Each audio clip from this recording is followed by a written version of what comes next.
Baik, Assalamualaikum warahmatullahi wabarakatuh.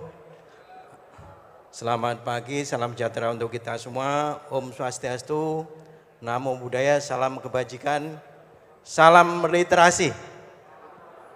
Nah, gini katanya. Betul ya Pak ya? Sekali lagi, salam literasi. Alhamdulillah.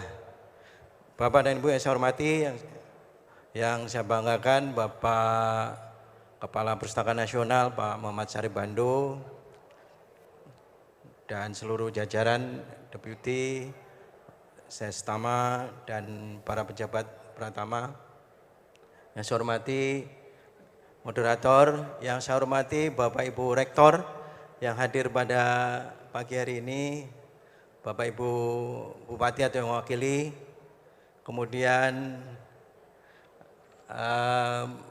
Bapak Ibu Kepala Dinas Pendidikan Kepala Dinas Perpustakaan Provinsi maupun Kabupaten Kota, dan tentu yang saya banggakan, saya muliakan para pegiat perpustakaan. Siapa lagi? Kemudian pegiat literasi yang hadir baik melalui luring maupun yang hadir melalui daring, yang menurut informasi dari Pak Kepala Perpustakaan tadi ada sekitar 10 ribuan ya Pak ya, 10 ribuan yang ikut daring. Pada kesempatan yang baik ini saya ingin menyampaikan tentang kenapa kita perlu peta jalan. Bapak dan Ibu yang saya hormati, seperti tadi sebagian sudah disampaikan oleh Pak Kepala Perpustakaan bahwa beberapa indikator tentang literasi menunjukkan bahwa literasi di Indonesia ini masih cukup rendah. Masih cukup rendah ya. Contoh tentang PISA. PISA itu Program International World Student Assessment. Itu yang di assessment ada 3. Literasi, numerasi, dan readiness. Kemampuan membaca, reading comprehension. Nah, kalau berdasarkan pengalaman kita mengikuti PISA assessment ini, kita belum beranjak dari urutan di bawah, belum naik.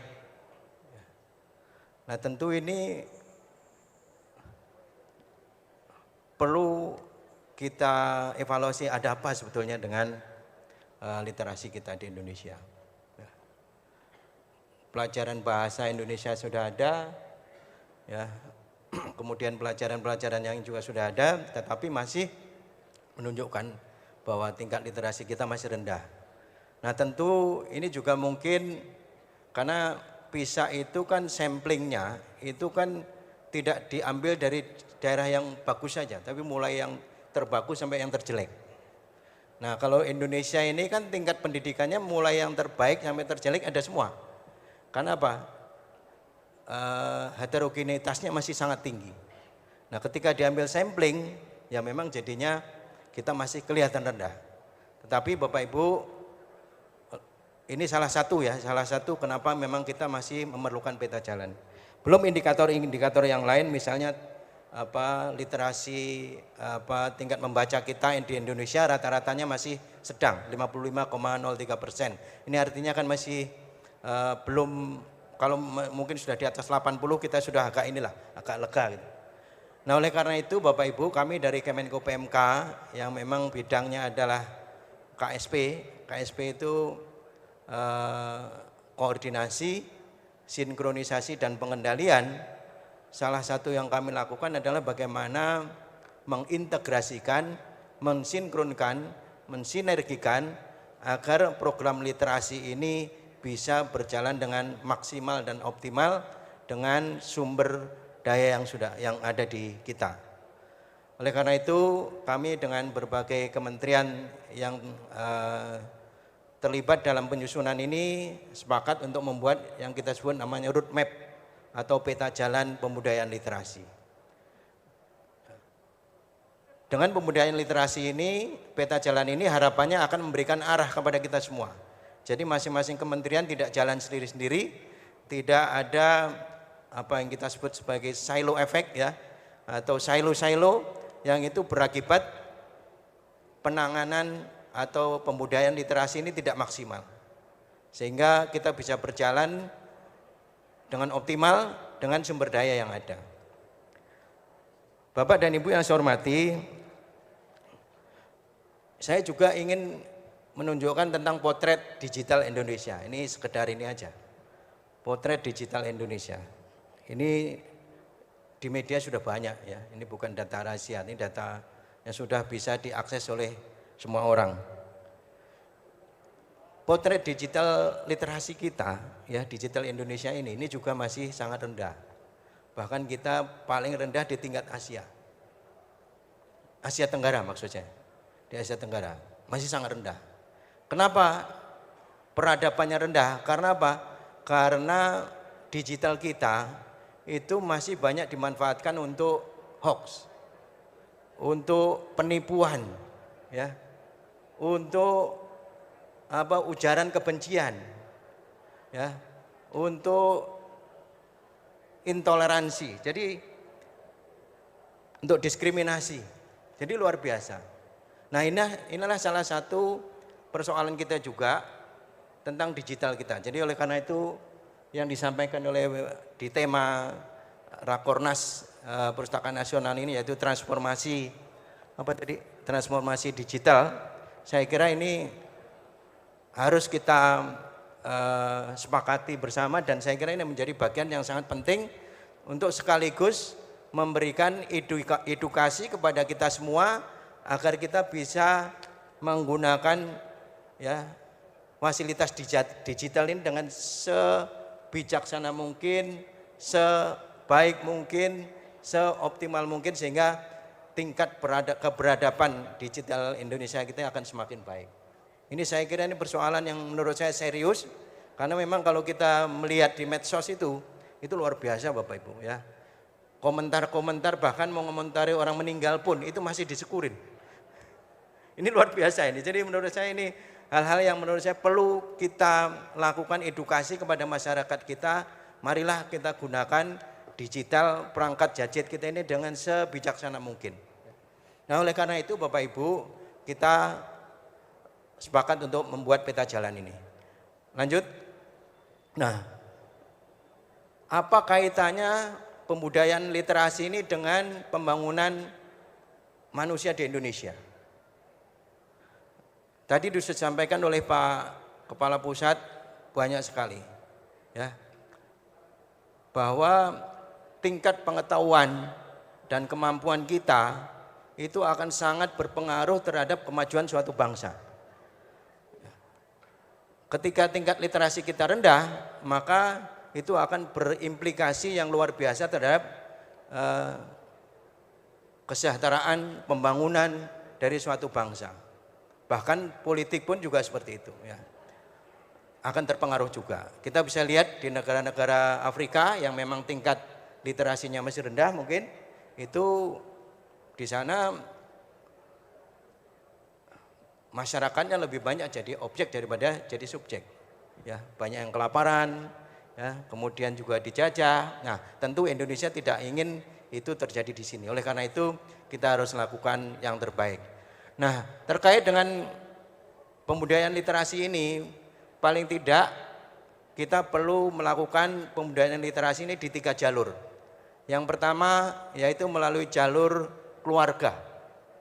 Bapak dan Ibu, literasi keluarga ini saya kira yang paling utama dan pertama. Kenapa ini perlu kita lakukan? Ketika literasi keluarga ini kita lakukan dengan baik, misalnya ibu rumah tangga muda ketika hamil dia menjaga kesehatannya dengan baik, ya, gizinya dengan baik, maka otomatis dia nanti ketika hamil akan melahirkan bayinya yang sehat. Nah, bayi yang sehat tidak kena stunting, tidak kena gizi buruk, itu tentu akan menjadi cikal bakal generasi-generasi kita yang terbaik. Karena ketika anak-anak kita kena stunting, maka yang terjadi itu ada penurunan intelijensia, ada penurunan juga fisik, dan itu akan berpengaruh terhadap produktivitas mereka di masa yang akan datang. Nah, tentu ini akan tidak baik ketika Indonesia sekarang ini memasuki demographic advantage atau keuntungan demografik, maka kalau generasinya stunting, maka ini nanti tentu produktivitasnya akan rendah. Kalau produktivitasnya rendah, maka otomatis nanti mereka bukan menjadi investasi, tapi justru akan menjadi beban. Nah, ini yang harus kita lakukan supaya ini tidak terjadi. Kemudian yang kenapa keluarga ini penting juga, keluarga harus menjadi garda terdepan untuk mendidik anak-anak kita budaya membaca, budaya lingkungan belajar yang sehat, ya. Sehingga keluarga diharapkan bisa menjadi pintu yang terdepan untuk bisa mendidik anak-anak kita tentang budaya seperti itu tadi. Sehingga anak-anak kita sudah terbiasa. Karena budaya membaca itu tidak bisa kemudian mendadak dilakukan, itu tidak bisa. Karena itu harus dimulai dari kecil. Kita bisa lihat kalau orang-orang bule yang dari negara modern ini ketika mereka santai di pantai itu lebih banyak mereka membaca, ya. Beda dengan kita, mungkin kita masih belum karena belum dilatih sejak kecil, maka budaya itu belum menjadi bagian dari kehidupan kita. Mungkin beberapa orang oke, tapi belum menjadi bagian dari budaya masyarakat. Nah, ini saya kira juga hal yang harus kita lakukan untuk pembudayaan literasi kita. Dan juga hal-hal lain, misalnya bagaimana kita memperkuat keluarga untuk bisa terhindar dari hal-hal yang negatif, ya, hal-hal yang negatif, ya, sehingga keluarga ini betul menjadi tameng bagi anak-anak kita untuk generasi yang akan datang ini, untuk mereka tumbuh kembang dengan optimal. Kemudian yang kedua, pembudayaan literasi melalui satuan pendidikan. Nah, ini saya kira juga sangat penting dan strategis Bapak Ibu. Di satuan pendidikan, literasi ini akan sangat optimal, bukan hanya sekedar pada penanaman nilainya, tetapi juga bagaimana mempraktekkan literasi, budaya literasi ini dalam proses belajar mengajar, dalam kehidupan lingkungan sekolah, dalam manajemen sekolah. Sehingga pembudayaan literasi di sistem pendidikan ini saya kira memang di samping harus masuk dalam kurikulum, kita juga harus bisa memfasilitasi, ya, sekolah-sekolah kita dengan buku-buku yang optimal, ya, buku-buku bacaan, buku-buku referensi, buku-buku penunjang, yang itu tentu akan sangat bermanfaat. Di sekolah-sekolah perlu dilakukan misalnya pojok baca, ya, misalnya ada Permen nomor, kalau nggak salah nomor 23 tahun 2015, bahwa anak-anak sebelum masuk sekolah, ya, 15 menit sebelum masuk sekolah mereka harus, sebelum belajar maksud saya, mereka harus baca dulu, ya, harus baca dulu. Apa aja boleh, baca komik, baca majalah, baca cerita, apalagi yang poinnya bahwa ini adalah anak-anak kita agar betul-betul baca itu menjadi budaya mereka. Baca itu menjadi irama hidup. Ketika baca sudah menjadi irama hidup, itu akan, kalau tidak ada, tidak kita lakukan, itu akan merasa kehilangan. Sama lah kata Bapak Ibu, kalau pagi biasa baca koran, begitu koran nggak datang, pasti Bapak Ibu nyari, mana koran hari ini kok nggak keluar. Kan kira-kira gitu. Nah, itu sama. Kalau anak-anak kita dibiasakan seperti itu, saya kira budaya baca kita akan lebih baik. Siapa? Baik, ini karena diuber waktu juga oleh Pak Dedi ini. Nah, kemudian juga di perguruan tinggi, saya kira di pendidikan dasar dan menengah, di PAUD, ya, di pendidikan tinggi, saya kira perlu kita lakukan. Walaupun misalnya di PAUD itu belum kita bukan menjadi pelajaran utama membaca, tetapi pra membaca ini perlu juga, karena di kurikulum yang baru, di kurikulum Merdeka ini pra membaca sudah mulai diperkenalkan. Jadi oleh karena itu Bapak Ibu, ya, pembudayaan literasi di sistem pendidikan saya kira punya peran yang sangat penting.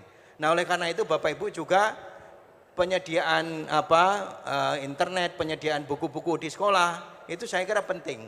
Nah, mumpung ini ada Bapak Kepala Dinas Perpustakaan di seluruh Indonesia, saya kira ini kesempatan yang baik Bapak Ibu. Kita tidak bisa bicara literasi tanpa buku. Ya. Oleh karena itu mari kita upayakan agar dari APBD, ya dari mungkin pengusaha-pengusaha yang punya CSR, dari filantropi, ya, kemudian Pentahelix, ini mari kita semua kita dorong agar buku referensi, buku bacaan ini betul-betul ada di sekitar kita, sehingga semua anak diberi kemudahan, termasuk juga kemudahan kita untuk mengakses internet, ya, mengakses internet. Kemudian yang berikutnya adalah pembudayaan literasi masyarakat. Bapak dan Ibu, kalau teorinya Ki Hajar Dewantara namanya Tri Pusat Pendidikan, itu ya keluarga, masyarakat, sekolah. Ya. Nah, masyarakat menjadi salah satu juga yang harus kita intervensi, ya, agar masyarakat itu menjadi bagian dari pembudayaan literasi, ya, pembudayaan literasi ini, sehingga masyarakat ikut berperan, ya, misalnya tentang untuk pendidikan untuk orang dewasa. Tadi disampaikan juga bagaimana Perpustakaan Nasional mentreatment, ya, ibu-ibu yang tadinya tidak punya penghasilan kemudian diberi keterampilan gitu ya Pak ya, diberi kegiatan sehingga mereka akhirnya bisa menjadi pengusaha UMKM. Nah ini kan bagian dari literasi masyarakat, ya, baik yang bersifat untuk peningkatan pengetahuan maupun literasi yang bersifat untuk peningkatan keterampilan. Jadi oleh karena itu Bapak Ibu, saya kira dalam hal literasi ini kita sekali lagi literasi ini bukan hanya sekedar membaca dan menulis, tapi literasi ini skupnya sangat luas. Skupnya sangat luas. Literasi teknologi, literasi IT, literasi digital, literasi budaya, literasi kebangsaan, kewargaan. Ini juga bagian-bagian literasi yang harus kita lakukan. Nah, mungkin bisa ditambah lagi literasi kolaborasi. Karena kita ini masih sering jalan makanya peta jalan ini harapannya nanti ada kolaborasi antara kita, ya. Kolaborasi ini harus kita lakukan sejalan dengan tuntutan dari industri 4.0. Industri 4.0 itu salah satunya adalah kolaborasi. Kita harus mencontoh Pak Nadiem dengan Gojeknya. Pak Nadiem itu nggak punya mobilnya, nggak punya motornya, nggak punya warung-warungnya, tapi dengan sistem yang dia buat, dia bisa mengkolaborasikan, ya, mengkolaborasikan para pemilik mobil, pemilik motor ini bisa menjadi satu sistem, suatu kegiatan yang bisa menghasilkan bisa menghasilkan ekonomi bagi keluarga. Nah, saya kira ini salah satu juga yang harus kita lakukan sehingga harapannya dengan pemberdayaan masyarakat itu tingkat literasi kita akan semakin baik. Mungkin itu saja dulu ya Pak ya. Saya tidak mau ditegur oleh narasumber. Nanti yang lainnya kita diskusikan. Terima kasih Bapak Ibu. Assalamualaikum warahmatullahi wabarakatuh.